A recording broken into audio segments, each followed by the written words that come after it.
फिर से आपका हमारे चैनल में। और आज जो है सो हमारा विषय रहेगा, हम लोग जो है सो सैटरडे टू सैटरडे जो है सो हम लोग एक नए डॉक्टर के साथ जो है सो एक नए टॉपिक पर बात करते हैं।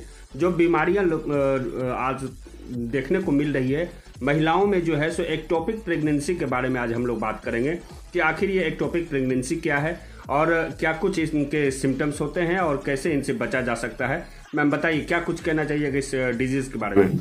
एक्टोपिक का मतलब होता है जो चीज अपने स्थान से हटकर किसी और जगह पे हो, that is known as ectopic. जैसे कि चाहे तो एक्टोपिक प्रेगनेंसी हो या एक्टोपिक किडनी हो, तो एक्टोपिक मतलब अपने स्थान से हटके किसी और जगह पे। एक बच्चे का जो जगह है रहने का वो है बच्चादानी। दानी मतलब वेसल।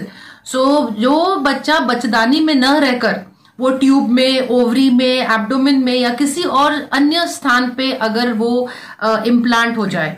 जैसे इम्प्लांट का मतलब है कि एक जैसे बीज को हम लोग बोते हैं तो वो अपना जड़ फेंकता है, तो बच्चे का वो जड़ होता है पुरेन। तो अगर वो बच्चे का जड़ पुरेन बच्चेदानी को छोड़कर किसी अन्य स्थान में अगर हो, जैसे कि ट्यूब्स में, जैसे हम बताएं ट्यूब्स में, ओवरीज में या अन्य जगह एब्डोमेन में, तो उसको एक्टोपिक प्रेगनेंसी कहते हैं। इस एक्टोपिक प्रेगनेंसी के कारण बहुत सारे हैं। जो सबसे इंपॉर्टेंट कारण है वो है इन्फेक्शन। अगर इन्फेक्शन होता है ट्यूब्स में तो वो ट्यूब जो एक स्मूथ जर्नी होता है, जैसे पेशेंट जो होती है वो कंसीव करती है ट्यूब्स में ही। जिस दिन ओव्यूलेशन होता है उस दिन वो अपने स्पर्म से मिलके वो फिम्ब्रिया से वो पिकअप होती है and it travels through the tube and it takes about 7 days। 7 दिन लगता है उसको, जब वो कंसीव कर गई से लेकर वो यूट्रस में जाके जो इम्प्लांट करती है। इस 7 दिन के जो जर्नी के दौरान यदि इन्फेक्शन के कारण वो ट्यूब ऊबड़ खाबड़ का रोड हो जाए, स्मूथ रोड नहीं हो, तो वो ट्रैवल करते समय वो कहीं अटक गया और वहीं पे वो बैठ गया और वहीं पे वो जड़ फेंक, क्योंकि 7वें दिन वो जड़ फेंकना शुरू कर देगा। तो जिस स्थान पे वो बच्चा जो कंसीव हुआ है वो 7वें दिन वो जिस स्थान पे होगा वहीं पे वो अपना घर बना लेगा। जिस तरह से हम उदाहरण दे सकते हैं, जैसे शिवलिंग को जो लेके जा रहे थे रावण जी, और वो एक जगह पे वो उनको वहीं पे स्थापित कर दिया तो वहीं देवघर बन गया। उसी तरह से एक सॉर्ट ऑफ एग्जाम्पल है। तो इसी को एक्टोपिक कहते हैं। Other reasons why women can have ectopic pregnancies, because अगर उसका ट्यूब बहुत लंबा है तो वो जो जर्नी है जो 7 दिन में इसको कवर करना था फिम्ब्रिया एंड से यूट्रस तक, तो वो जर्नी 7 दिन में कवर नहीं होकर वो अभी आधे ही रास्ते में है और वो 7 दिन उसका पूर्ण हो गया है, तो वो वहीं पे वो जड़ फेंकना शुरू कर देता है। तो these are the 2 main causes why a patient has ectopic pregnancy. महिलाओं को कैसे रोका जा सकता है, मतलब इससे कैसे बचाव का क्या कुछ ऐसे रीजन है? देखिए, एक्टोपिक प्रेगनेंसी, फर्स्ट प्रेगनेंसी में एक्टोपिक प्रेगनेंसी किसी औरत को होगा नहीं होगा ये प्रिडिक्ट करना बहुत मुश्किल है। ये अचानक पता चलता है। पर हाँ, जब भी पेशेंट अगर कंसीव करती है, उसका पीरियड ओवर ड्यू होता है, जब प्रेगनेंसी टेस्ट हम लोग कर लेते हैं तो और प्रेग्नेंट हो गई है तो 10 से 15 दिन के अंदर हम लोग को एक बेसिक अल्ट्रासाउंड करके सबसे पहले ये जानकारी प्राप्त कर लेनी चाहिए कि जो प्रेग्नेंट पेशेंट हुई है वो प्रेगनेंसी यूट्रस की है या वो अन्य स्थान की एक्टोपिक प्रेगनेंसी है, क्योंकि एक्टोपिक प्रेगनेंसी कभी कभी जानलेवा हो सकती है। तो यदि आप गुड केयर में रहना चाहते हैं तो आप अपने डॉक्टर से जब संपर्क करेंगे, और आजकल सब डॉक्टर ये काम करते हैं कि जैसे ही पता चलता है कि एक पेशेंट प्रेग्नेंट हुई है तो 7 से 10 दिन के अंदर या 10 से 15 दिन के अंदर वो एक बेसिक अल्ट्रासाउंड करते हैं, ये जानकारी प्राप्त करने के लिए कि जो प्रेगनेंसी हुई है वो कहाँ पे हुई है, यूट्रस में या अन्य जगह पे।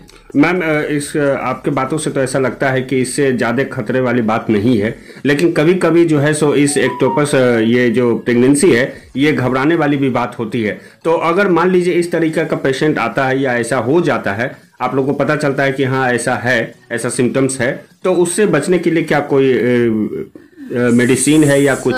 सबसे पहले तो हम ये नहीं बोले हैं कि ये खतरे की बात नहीं है, ये लाइफ थ्रेटनिंग कंडीशन है जी। परंतु 100 महिलाओं को अगर एक्टोपिक प्रेगनेंसी है तो उसमें से हो सकता है जस्ट 10 से 15 पेशेंट ऐसी हो जो जिसमें लाइफ थ्रेटनिंग है। But we do not know ना उस 100 में से कौन 15 का जान जाने वाला है और कौन उस 80 में से है जिनका जान नहीं जाने वाला है। तो इसलिए अगर एक्टोपिक प्रेगनेंसी डायग्नोज हो जाता है तो हम लोगों का सबसे पहला फर्ज यह है कि पेशेंट को उसके बारे में चेतावनी दे देना, एक्स्ट्रा ज्यादा भी नहीं डराना है। और पर उसको सब संभावनाएं बतानी है कि 80% चांस है कि आपका मेडिसिन से ही सब कुछ ठीक हो जाए और आपको ऑपरेशन की जरूरत नहीं पड़े, परंतु आपको हम लोग घर नहीं भेज सकते हैं। वो पेशेंट एकदम अंडर मॉनिटरिंग रहेगी।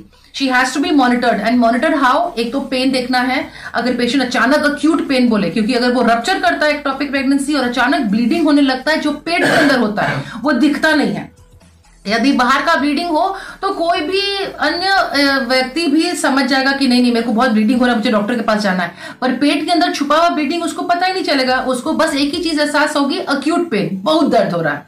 दूसरा है उसका पल्स अचानक बहुत फास्ट हो जाएगा। अगर 120 से ज्यादा अगर पल्स होता है, हीमोग्लोबिन ड्रॉप करता है, तो ये सब कुछ चीजें हैं जो भर्ती होकर हम लोग को मॉनिटर करनी होती है।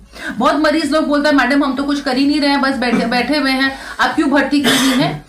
भर्ती इसलिए किए हैं क्योंकि हमको नहीं पता है कि आपका रप्चर होगा या नहीं होगा।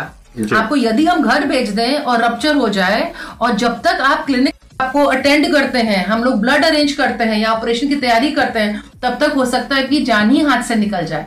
तो इसलिए इस चीज को लाइटली बिल्कुल नहीं लेना है। क्या मैम इस बीमारी के लिए जो है सो क्या कोई एज भी कोई फैक्टर रखता है क्या? ज्यादा उम्र में ये ज्यादा होता है या मिडिल एज में? Not very much, age does not have a major role to play in ectopic pregnancy जी एट ऑल। मतलब एज का इस पे कोई बहुत ज्यादा असर नहीं होता है। मैडम एक चीज आखिरी सवाल हमारा था कि जो एक और हमारे पास आ रहा था कि जो ये जो मेनोपॉज पीरियड होता है, ये क्या चीज है मैम? किसी महिला में जो है सो रुक करके जो है सो पीरियड का आना, ये क्या कोई डिजीज है या चाहे ये एक नॉर्मल लाइफ साइकिल है? देखिए, क्योंकि आदमी को अपने पेट में बच्चा नहीं रखना होता है और आदमी को वो 9 महीना उसको पालन पोषण नहीं करना होता है, और इसीलिए जैसे एक और जान, जैसे प्रेगनेंसी में क्या होता है कि एक महिला जिसका हार्ट, उसका लिवर, किडनी, पूरा सिस्टम, ब्लड प्रेशर का सिस्टम, सब चीज पूरा सिस्टम बना है एक व्यक्ति के लिए ना, एक शरीर के लिए। पर जब वो प्रेग्नेंट होती है तो उसका हार्ट, उसका लिवर, उसका हर सिस्टम को 2 व्यक्ति के लिए काम करना पड़ता है 9 महीना। तो वो एक स्ट्रेस एक शरीर पे होता है।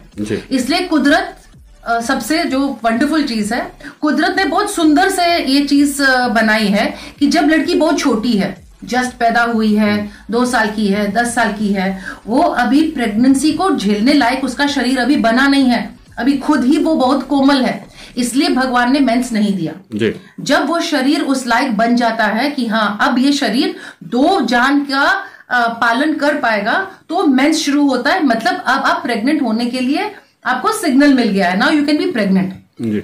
उसी तरह से जब औरत 40 क्रॉस करके अपने 50th ईयर में पहुंच रही होती है, धीरे धीरे उसका शरीर फिर कमजोर पड़ने लगता है और वो उसका हार्ट, उसका लिवर, उसका बाकी जो सिस्टम है वो अब फिर 2 जान के लायक नहीं रहता है। इसलिए कुदरत धीरे धीरे करके वो मेंस वापस ले लेता है ताकि वो चाहकर भी प्रेग्नेंट ना हो पाए। पर अब आईवीएफ के तहत हम लोग उस चीज को भी अभी नेचर को चैलेंज कर रहे हैं और 50, 55, 60 ईयर्स के लेडीज को भी प्रेग्नेंट भगवती के दया से कर रहे हैं। चलिए, बहुत बहुत धन्यवाद मैडम हमारे चैनल के साथ बात करके। और हम ये समझ सकते हैं कि जो जितने भी व्यूअर्स हैं हमारे और ये जो सुने हैं, देखें, इस डिजीज के बारे में जितनी भी भ्रांतियां थी, अलग अलग तरह की बातें भी सामने आती थी कि ये कुछ ऐसा है ऐसा है। ये वीडियो देखने के बाद जरूर उनका कन्फ्यूजन दूर हो जाएगा। अगर किसी भी तरह का कोई और क्वेरी है तो नीचे दिए गए नंबरों पर जरूर संपर्क करें। बहुत बहुत धन्यवाद मैडम। Thank you.